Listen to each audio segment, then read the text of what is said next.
खूप वेळा वॉरियर्सनी विचारून झालं की मॅम प्रचंड मेहनत घेतोय, सगळं काही सोडून जीव ओतून फक्त आणि फक्त अभ्यास करतोय, तरी सुद्धा रिझल्ट येत नाहीये. आणि खूप वेळा मी सुद्धा खूप सगळ्या स्ट्रॅटेजीज सांगून झाल्या.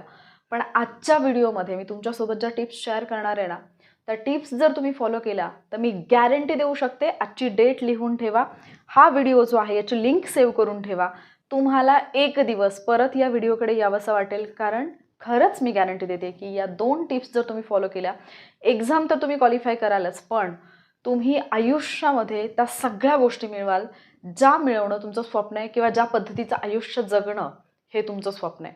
आणि हे मी इतक्या गॅरंटीने याच्यासाठी सांगते कारण या 2 टिप्स, त्याच्यातली दुसरी टिप तर अशी आहे की तुम्ही आयुष्याच्या अगदी अशा पॉईंटवरती जरी उभे असाल ना, की जिथे तुम्हाला सगळं संपलंय असं वाटत असेल, तरीसुद्धा तिथून उभे राहून तुम्ही परत एकदा सुरुवात कराल आणि ते करून दाखवाल जे कधी तुम्ही इमॅजिन पण केलेलं नाही आहे. सो आजच्या व्हिडिओला सुरुवात करूयात. हॅलो वॉरियर्स, मी सुप्रिया आणि तुम्ही पाहताय वॉरियर ऑफिसर एज्युकेशनल प्लॅटफॉर्म. फक्त लढण्याची नव्हे, जिंकण्याची तयारी. खूप विद्यार्थी आहेत जे प्रचंड मेहनत घेतात, अभ्यास करतात, पण रिझल्ट शून्य. कारण काय समजत नाही. काही विद्यार्थी आहेत 12-12 तास अभ्यास करतात, लायब्ररीत बसतात, रिझल्ट येत नाही. पण काही स्टुडंट असतात अगदी काही तासांचा वेळ मिळतो, पण तरीसुद्धा एक चांगली पोस्ट ते घेऊन जातात. कारण ज्या विद्यार्थ्यांना असं वाटतं की मी बिझी आहे, ते विद्यार्थी फक्त वेळ घालवतात.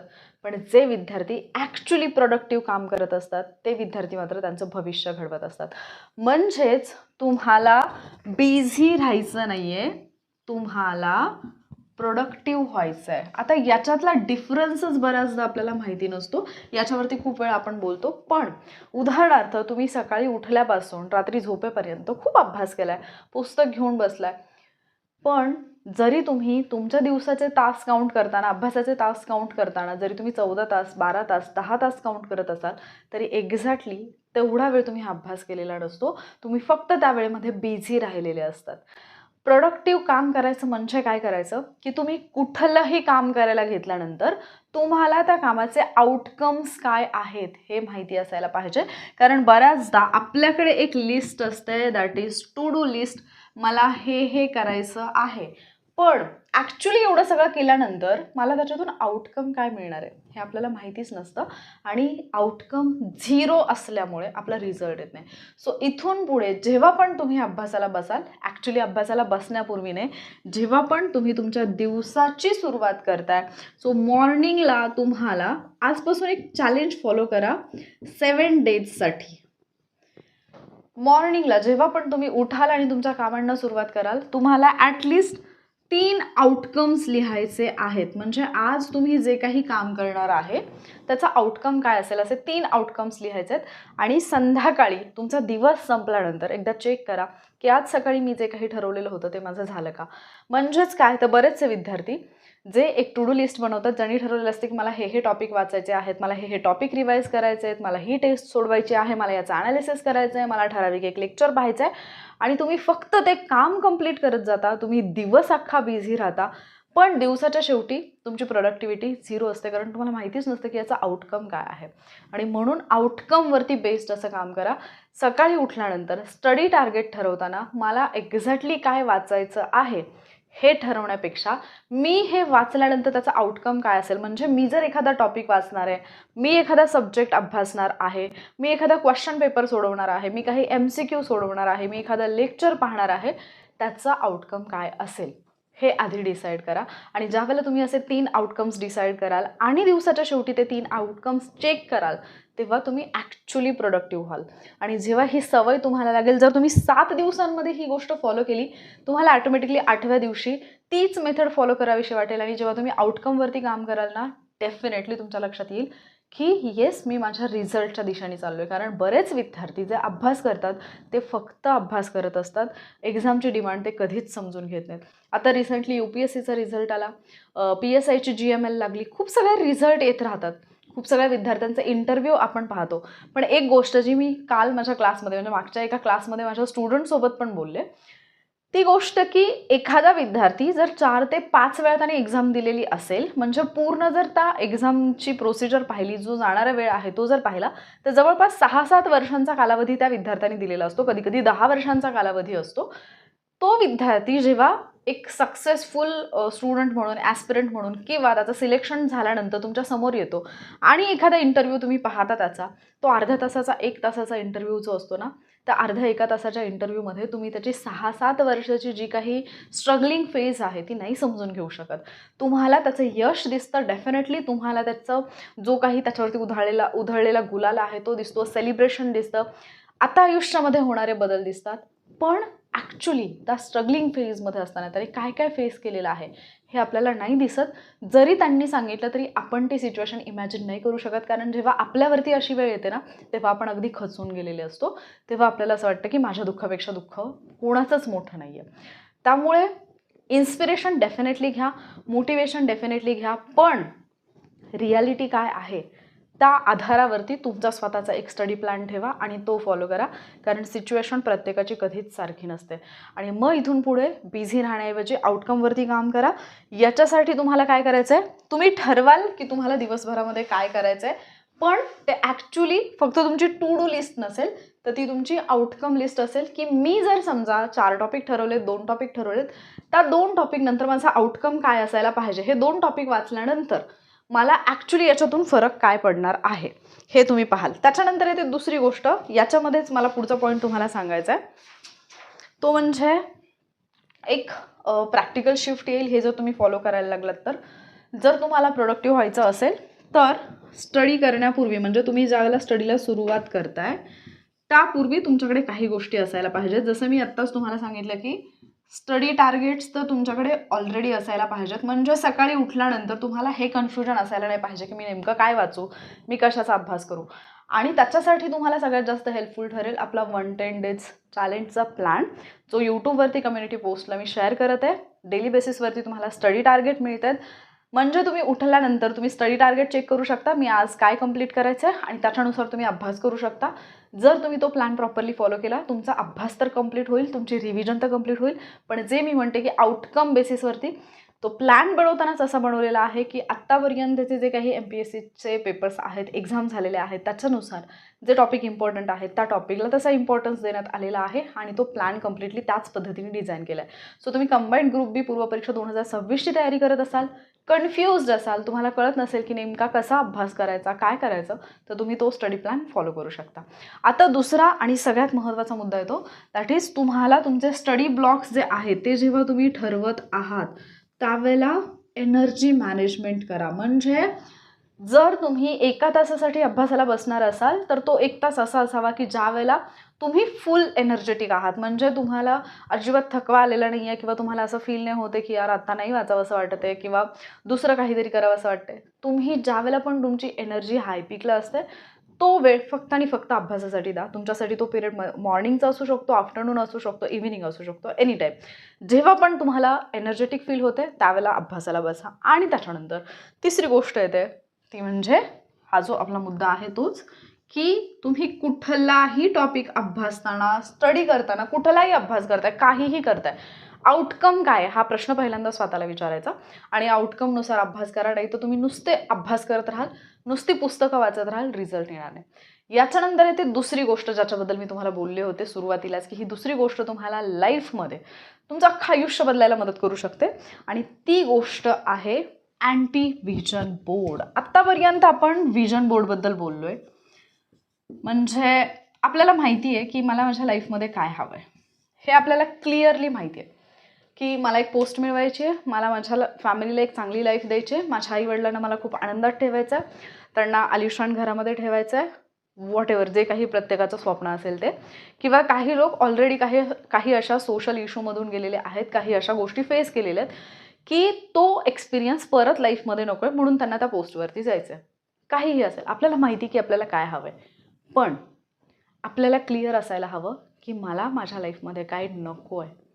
आणि ज्या वेळेला तुम्हाला काय नको आहे हे माहिती असतं आणि ते तुमच्या डोळ्यासमोर असतं, त्याची जी भीती असते ती भीती तुमच्यासाठी इंधनासारखं काम करते. उदाहरणार्थ, मी जर एक फिमेल आहे, माझी जर काही स्वप्न असतील, मला पर्सनली असं वाटतं की मी फायनान्शियली कोणावरतीही डिपेंड असायला नको. मला कुठल्याही गोष्टीसाठी प्रत्येक वेळेला दुसऱ्यासमोर गयावया करायला लागू नये की प्लीज मला आता या गोष्टीसाठी पैसे हवेत, त्या गोष्टीसाठी पैसे हवेत, आणि समोरची व्यक्ती डिसाईड करेल की मी एखादी वस्तू घ्यायची की नाही घ्यायची, ती माझ्यासाठी गरजेची आहे की नाही. सो माझ्या जर डोक्यात हे आहे की मला फायनान्शियली कोणावरती डिपेंड व्हायचं नाही, माझ्या जर मनात ही भीती असेल की जर मी पैसे नाही कमवले तर मला ऑब्व्हियसली दुसऱ्याकडून ते मागावेच लागतील. जर ही भीती असली मी पैसे कमवेन. जर समजा मला असं वाटत असेल की मला माझ्या लाईफचे डिसिजन्स घेता आले पाहिजेत, मी तेवढी सक्षम असायला पाहिजे की मी माझे डिसिजन्स घेऊ शकेन, किंवा जर मला असं वाटत असेल की माझ्या मतांचा आदर केला जावा, अर्थातच याचा अर्थ असा होईल की ज्यावेळेला फॅमिलीमधले सगळे मेंबर्स बसलेले आहेत आणि मी एखादा पॉईंट बोलते तर मला ऑब्व्हियसली हे नको आहे की मला सरळ सरळ इग्नोर करतायत किंवा मला सरळ सरळ असं म्हटलं जातं की तुला काय कळतं त्यातलं, तू शांत बस, तू चूल आणि मूल सांभाळ, तू घरातली कामं सांभाळ, तू झाडू पोछा कर. मला हे नको आहे. आणि जर मला ते डिसिजन घ्यायचे असतील तर ही जी भीती आहे ती भीती दूर करण्यासाठी म्हणून मला माझं स्वतःचं एक असं स्थान निर्माण करावं लागेल जिथे मी अशा पोझिशनला आहे, जर मी बोलायला लागले तर ते सुद्धा सगळेजण शांतपणे आणि रिस्पेक्टने ऐकून घेतील. सो तुमच्या लाईफमध्ये पण अशी काहीतरी भीती असेल. खूप गृहिणी आहेत, खूप आई आहेत ज्या आपल्या चॅलेंजचा भाग आहेत किंवा ज्या आपल्या या फॅमिलीचा भाग आहेत आणि त्यांना नेहमी ही भीती असते, किंवा ते आत्ता सध्या या गोष्टी एक्सपिरियन्स पण करतात की त्यांना माहिती आहे की माझ्या मुलाच्या बाबतीत ठराविक एक गोष्ट योग्य नाही आहे, माझ्या मुलीसाठी ठराविक एक गोष्ट योग्य नाही आहे, पण त्यांना तो अधिकारच नाही आहे की त्या त्यांच्या मुलांसाठी डिसिजन घेऊ शकतील, कारण त्यांची पोझिशनच ती नाही आहे.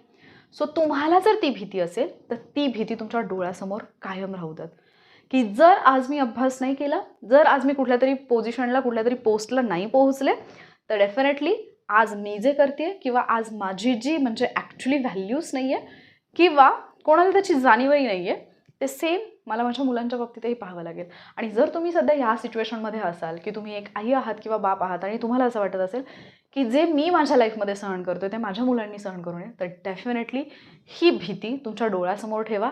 ती भीती तुमच्यासाठी इंधनासारखं काम करेल आणि तुम्ही ज्यावेळेला खूप थकलेले आहात, तुम्हाला काहीही करावं असं वाटत नाही आहे, तुम्हाला कंटाळा आला आहे, तुम्हाला असं वाटतं की माझ्याकडून तर आता होऊच शकत नाही, त्यावेळेला सुद्धा तुम्ही उठाल आणि तुम्ही अभ्यास कराल किंवा तुम्ही तुमच्या स्वप्नासाठी धडपडाल.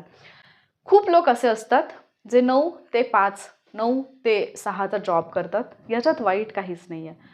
जर तुम्ही दुसऱ्याच्या स्वप्नांसाठी तुमचं ठराविक वेळ देत असाल, तिथे जाऊन तुम्ही तुमचा मेंदू जो आहे तो वापरत असाल, तिथे जाऊन तुम्ही मेहनत घेत असाल, तर तुम्ही स्वतःच्या स्वप्नांसाठी पण ती गोष्ट वापरू शकता. म्हणजे 9ला मला कामाला जायचंच आहे, 5 वाजेपर्यंत मला काम करायचंच आहे, तिथे असताना ऑफिसमध्ये असताना मला माझ्या कंपनीसाठी बेस्ट काय आहे, मी जिथे सर्व्हिस करत आहे त्या पूर्ण डिपार्टमेंटसाठी योग्य काय आहे त्याच्यावरती काम करायचं आहे, माझ्या डिपार्टमेंटला चांगलं मला रिप्रेझेंट करायचं आहे, आणखी ग्रो करायचं आहे, ह्या सगळ्या गोष्टी तुमच्या डोक्यात असतील आणि जर तुम्ही तिथे धडपडू शकत असाल तर डेफिनेटली ही गोष्ट तुमच्या स्वप्नांच्या बाबतीत पण लागू होते. तुम्ही ज्यावेळेला तुमच्या स्वप्नांसाठी लढायचा विचार करतात, उभं राहायचा विचार करतात, त्यावेळेला असं का वाटतं की मला कंटाळा आला आहे, नाही होते, मी थकून गेलो आहे दिवसभर. नाही, ही फक्त आणि फक्त तुमच्या मेंदूची करामत आहे की तुमचा मेंदू तुम्हाला ज्यावेळेला पण तुम्ही असा काही विचार करता तुमचा मेंदू म्हणतो रे नाही होत. पण त्याच वेळेला आणखी एखादी अशी गोष्ट आली, असं एखादं काम आलं किंवा तुम्ही अशा सिच्युएशनमध्ये असाल की इथे केल्याशिवाय पर्यायच नाही, तुम्ही कितीही थकलेले असाल तरी तुम्ही उठाल आणि तुम्ही प्रयत्न कराल. सो तुम्ही तुमच्या ब्रेनला अशा कंडिशन्समध्ये टाका की जिथे तुमचा ब्रेन फक्त तुमचं ऐकेल.